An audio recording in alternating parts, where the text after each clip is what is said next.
Good morning, welcome back to Breakfast Television. Thanks for starting your day with us. Amanda Nash from Heart and Stroke Foundation earlier teaching us some of the hidden dangers inside those holiday cocktails. And now we're going to take some of those holiday cocktails, flip them into a healthier version of the traditional stuff. Yeah, so now's the fun part, making those delicious beverages. And so we talked a little bit about the different types of beverages earlier. Yep. And so one to look at is punch. Okay. When you're looking at the traditional holiday punch, it tends to be very, very high in sugar and not a lot of nutrition in it. So we're going to make a quick holiday punch that has a lot more nutrition. Okay. This punch is actually going to have about 1 gram of fiber per serving, which is something you don't really think about. You never would have thought how much fiber is in my punch. Right. That's never been said. But we're adding the fruit right into the mix, so that's how we're doing it. Okay. And then it's also going to have about 3 to 4 times less sugar than the traditional punch. All right. So we're going to start with some 100% juice. We're using cranberry juice. We're not using cranberry cocktail, right? We've learned that in the past before. Cocktail, punch, beverage, none of those are actually juice. That's going to be mainly sugar. Okay. And even when you're choosing real juice, you still want to be aware of how much you're choosing, because half a cup of juice is a serving, and the sugars that are, even though they're natural, that are found in there, they can add up quite quickly. Okay. So that was lime juice that I added to it, and now I'm going to add some frozen raspberries. Very nice. And then we're going to add some kiwi as well. So kiwi gives it a really nice twist, a nice flavor. And I'm going to blend it all up. So if you have a blender, you can use a blender. Yep. I'm using immersion because it's my favorite. They're just so darn simple.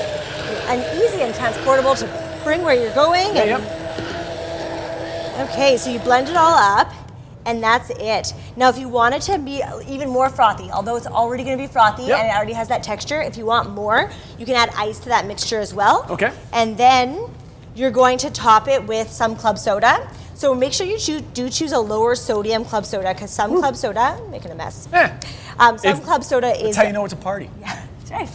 When it fizzes over. Okay, now the hot chocolate. Club soda. Finish that thought. Oh, lower sodium club soda, because some club sodas can have some extra sodium added to it. Okay, and we're so avoiding, choose the lower one. And we're avoiding the sugar of adding in like a clear pop. Exactly. So instead of using something like the citrus pops Yep. and the cocktails, we're actually just using the club soda, and we're using the real fruit juice. Beautiful. And the real fruit. Serve with the candy cane and the orange, and you got something cool looking. Exactly. And so now for the hot chocolate actually can be quite high in fat and sugar.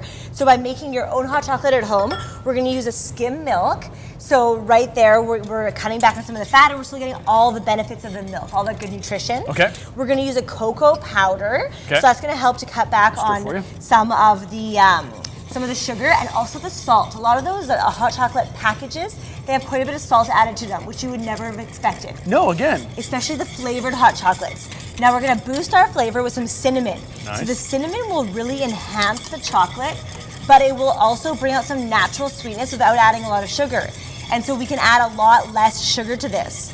So this hot chocolate recipe, it has about half the amount of sugar, and Yep. it has 5 times less fat than the traditional hot chocolates that you would find out at the cafe. Making a big difference. And we were sampling Huge earlier, difference. I don't know if you were aware, but we were sneaking some earlier. Really quite good, especially with the It is. cinnamon. And that cinnamon is just a nice little perk. You don't need lots, it goes a long way. All right, and so all we do is let this warm up, make sure all the chocolate's melted through, and then we're Yep, good. exactly, and then you serve. Beautiful. Now this one, we're not going to make today, but I wanted to talk about it because it's an iced chai latte. And all these recipes can be found on Heart and Stroke Foundation website. This iced chai latte, it's really nice. It has about 25% less sugar, and it's so easy to make and impress your guests. All right. All you need is milk, vanilla, cinnamon sticks, and then some chai tea. A little bit of sugar. You mix it all in the pot, just like we did with our hot chocolate, and then you chill it overnight, serve it, and you have a beautiful beverage for your holiday parties. You've got some wonderful ideas. They're not only going to make sure that you've got mocktails available for everybody, also going to cut down on all those things that you don't want in your drinks this holiday Exactly. season. Great ideas. You'll find all the links and all the information on breakfasttelevision.ca. I think I'll go a little one. Gonna take a break. There's plenty still to come on BT. Would you like one? Sure. Amen. In case you didn't hear. Oh, by golly, have a holly jolly Christmas this year.